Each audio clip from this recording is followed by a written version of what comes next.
بسم اللہ الرحمن الرحیم۔ رسول اللہ صلی اللہ علیہ وسلم کی خدمت میں ایک پیالہ پیش کیا گیا اور آپ صلی اللہ علیہ وسلم نے اسے نوش فرمایا۔ آپ کی دائیں طرف ایک لڑکا تھا جو حاضرین میں سب سے کم عمر تھا۔ بڑی عمر والے صحابہ آپ کی بائیں طرف تھے۔ ان حضرت صلی اللہ علیہ وسلم نے فرمایا، اے لڑکے، کیا تمہاری اجازت ہے کہ میں اس پیالے کا بچا ہوا پانی بوڑھوں کو دوں؟ اس نے جواب دیا، یا رسول اللہ صلی اللہ علیہ وسلم، میں تو آپ کا جھوٹا اپنے حصے کا کسی کو دینے والا نہیں ہوں۔ آخر آپ نے وہ پیالہ اس کو دے دیا۔ رسول اللہ صلی اللہ علیہ وسلم نے فرمایا، اس ذات کی قسم جس کے ہاتھ میں میری جان ہے، میں قیامت کے دن اپنے حوض سے کچھ لوگوں کو اس طرح ہانک دوں گا جیسے اجنبی اونٹ حوض سے ہانک دیے جاتے ہیں۔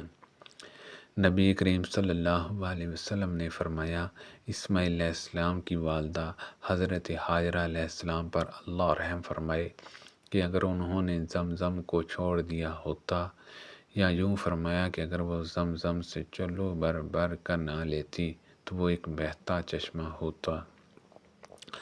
پھر جب قبیلہ جرہمہ کے لوگ آئے اور حضرت ہاجرہ علیہ السلام سے کہا کہ اگر آپ ہمیں اپنے پڑوس میں قیام کی اجازت دیں تو انہوں نے اسے قبول کر لیا، اس شرط پر کہ پانی پر ان کا کوئی حق نہ ہوگا۔ قبیلے والوں نے یہ شرط مان لی تھی۔ رسول اللہ صلی اللہ علیہ وسلم نے فرمایا، 3 طرح کے آدمی ایسے ہیں جس سے قیامت کے دن اللہ تعالیٰ بات بھی نہ کرے گا اور نہ ان کی طرف نظر اٹھا کے دیکھے گا۔ وہ شخص جو کسی سامان کے متعلق قسم کھائے کہ اسے اس کی قیمت اس سے زیادہ دی جا رہی تھی جتنی اب دی جا رہی ہے، حالانکہ وہ جھوٹا ہے۔ وہ شخص جس نے جھوٹی قسم عصر کے بعد اس لیے کھائی کہ اس کے ذریعے ایک مسلمان کے مال کو ہضم کر جائے، وہ شخص جو اپنی ضرورت سے بچے پانی سے کسی کو روکے، اللہ تعالیٰ فرمائے گا کہ آج میں اپنا فضل اسی طرح تمہیں نہیں دوں گا جس طرح تم نے ایک ایسی چیز کے فالتو حصے کو نہیں دیا تھا جسے خود تمہارے ہاتھوں نے بنایا بھی نہ تھا۔ علی نے کہا کہ ہم سفیان نے عمرو سے کئی مرتبہ بیان کیا کہ انہوں نے ابو صالح سے سنا اور وہ نبی کریم صلی اللہ علیہ وسلم تک اس حدیث کو سند پہنچاتے تھے۔ رسول اللہ صلی اللہ علیہ وسلم نے فرمایا، چراگاہ اللہ اور اس کا رسول ہی محفوظ کر سکتا ہے۔ ابن شہاب نے بیان کیا کہ ہم تک یہ بھی پہنچایا ہے کہ نبی کریم صلی اللہ علیہ وسلم نے نقیہ میں چراگاہ بنوائی تھی اور حضرت عمر رضی اللہ عنہ نے صرف اور ربضہ کو چراگاہ بنایا۔ رسول اللہ صلی اللہ علیہ وسلم نے فرمایا، گھوڑا ایک شخص کے لیے باعث ثواب ہے، دوسرے کے لیے بچاؤ ہے اور تیسرے کے لیے وبال ہے۔ جس کے لیے گھوڑا اجر و ثواب ہے وہ شخص ہے جو اللہ کی راہ کے لیے اس کو پالے، وہ اسے کسی ہریالے میدان میں باندھے۔